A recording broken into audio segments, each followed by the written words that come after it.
and look for tender spots. What's up, everybody? This is Coach Jason coming to you live inside the rack. In this video, we're going to go over some of the stretches and exercises to fix any upper body issues you had during my self-assessment. So without further delay, let's go inside the rack.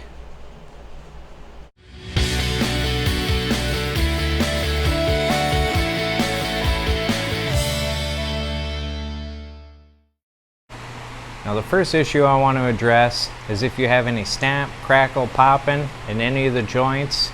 A major contributing factor to this is usually dehydration. So you're not getting enough water. So if you're drinking soda, sports drinks, coffee, things with sugar or caffeine, these all lead to dehydration. So you want to avoid those. You want water. Now it doesn't have to be straight tap water or bottled water. I'm okay if you want to add some flavoring to it, but as long as the flavoring is 0 sugar and low calorie, 10 calories or less, I'm okay with that. So make sure you get at least a gallon a day of water, however you're going to take it in. The next issue I want to address is pain in the wrists or the elbow. Now more often than not, these issues come from improper grip of things in your daily life. Have you ever heard of tennis elbow?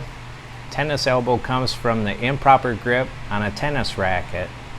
So more often than not, if your elbow pain comes on the inside of your elbow, it's from your ring finger. So your ring finger dominant in your grip. So when you grip things, you typically grip them with your last 2 fingers. If it's on the outside of your elbow, typically it comes from the index finger, a little bit from the middle finger. So if you're dominantly grip with those 2 fingers and not these, you'll get more strain on the outside of the elbow. Another thing we can do to combat this issue, obviously, is ibuprofen and ice, but it's something that we can't rely on all the time because it causes other issues. So what I would suggest is get yourself a massage stick. They sell these at Walmart. They're about $10–15. You can also use a rolling pin. Everybody has a rolling pin in their house. So the way you use this, start with your palm flat, arm straight out, and just roll out your forearm. If you find any knots, just kind of hang out in that spot for a little while until the knot goes away. You can also turn your hand over and hit the bottom. So then the next thing you want to do is flip your palm up and do the same thing. Typically this isn't going to do anything on the top because you're tightening the top. It's more for the bottom. So palm down on the bottom, and then you go palm up and flip it over for the top. You can also use these massage sticks on the biceps, the triceps, the shoulders, the chest a little bit. They work really good on the quads and the calves. So if you don't have a massage stick, plan on getting one or use a rolling pin. They're really great. Another thing that we can do for the wrist to kind of loosen it up is just wrist circles. Now if you want to add a little weight to it, a bottle of water. If you're in a gym, you can use a 2.5-pound plate, a 5-pound plate. We're not trying to set any world records here. You're just trying to loosen stuff up. What this will do is get some synovial fluid in the joint. Synovial fluid is a natural lubricant for all the joints of the body. So the next issue is kyphosis. Kyphosis was when you had the 2 sticks and they were pointed towards each other. This means you have inward rotation at the shoulders. This is a very dangerous situation, especially if you're about to start bench pressing and overhead pressing. These movements will most likely lead to impingement in the shoulder, possible permanent damage, and definitely some severe pain. So much like anterior pelvic tilt was a tightness and a weakness causing an imbalance in the pelvis, the same thing is happening with kyphosis. The tightness comes from the pectorals and the front delt. The weakness is in the rear delt and a lot of the musculature of the upper back, mainly the rhomboids and the lower traps. So we need to stretch out the tight muscles in the front and strengthen the weak muscles in the back. First, let's start with the stretches. Now this first stretch is something that I personally do every single day. I use this to stretch out both the pecs and the front delt. So what you do is you take your flat palms and you place them on your back. From here you want to lift your chest up and pull your shoulders back. The more you lift your chest and the more you pull your shoulders back, the more intense the stretch is.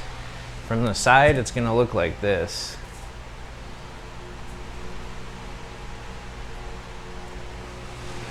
Typically, you want to hold this stretch for about 1.5 to 2 minutes. I do this stretch, as I said, every single morning, and I usually do it in the middle of the day as well. It never hurts to stretch more than once a day. So if you have the time, I would do this in the morning, maybe on a lunch break, and at night, especially the first couple of weeks until you start to loosen up those tight muscles in the front. Another thing we can do to loosen up the shoulder is take a tennis ball, put it up against the wall. I'm going to use a rack here, and then just put your shoulder up against it and kind of hunt around and look for tender spots. For all of these strengthening exercises, I'm going to be using bands. Bands are a huge integral part of every single workout routine that I do and I have all of my clients do. So because I didn't mention it before, the first strengthening exercise we're going to start with is for the rotator cuff. The rotator cuff is a very integral muscle group responsible for shoulder health and keeping you in good posture. So to strengthen the rotator cuff, you simply take a towel, place it up against your body, and pin it with your elbow. The purpose of the towel is it forces you to keep your elbow close to your body and not pull away from your body, which is going to hit other muscles and possibly injure the rotator cuff. The second part of this exercise is you take the aforementioned band and attach it to anything. A doorknob works really good for this. So you're going to start so you have tension on the midline of your body and simply externally rotate your arm. This is going to strengthen the rotator cuff. Now this next exercise is mainly designed for the rhomboids. So once again, we're going to take that band. If you're not very strong, you can take a single side of the band. A little bit stronger, you can double the band up. All you're going to do is get a grip about a little bit narrower than shoulder width and just pull it apart. While you're doing this, you should focus on squeezing your shoulder blades together.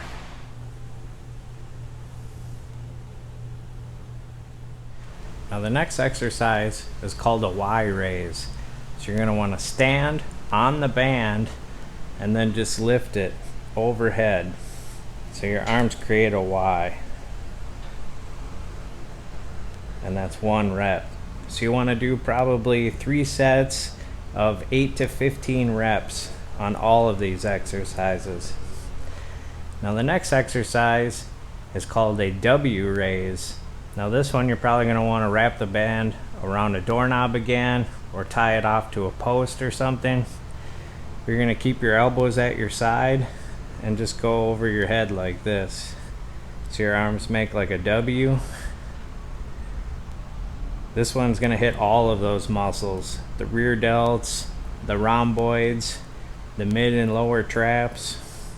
So the final 2 things we're going to do, you need a pull-up bar, a tree, a clothesline, something overhead that you could do a pull-up from, but we're not actually going to do a pull-up. So the first thing we're going to do is simply hang. Hanging is really good for the shoulders. So we're just going to let our body weight distract our shoulders. This is really good for healthy shoulders. This is something I do every day as well. Now the next thing we're going to do is what I call a scapular pull-up. So we're only going to do a pull-up as far as our scapula allows. So we're going to flex our triceps so our arms stay locked out. And we're just going to do a pull-up just with our scapula. So as you can see, it's a very short range of motion. For me, maybe 3 or 4 inches. I'll flip around so you can actually see the muscles in the back working. So flex the triceps. Very short range of motion, but this is really good for strengthening the rhomboids and learning scapular control. So through the first few videos in this series, I've helped you isolate and fix any issues that you have with the upper body and the lower body. In the next video, I'm going to teach you how to warm up. Warming up is going to help you prevent injuries every day that you go to the gym.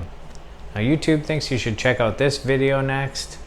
Until next time, this is Coach Jason coming to you live inside the rack.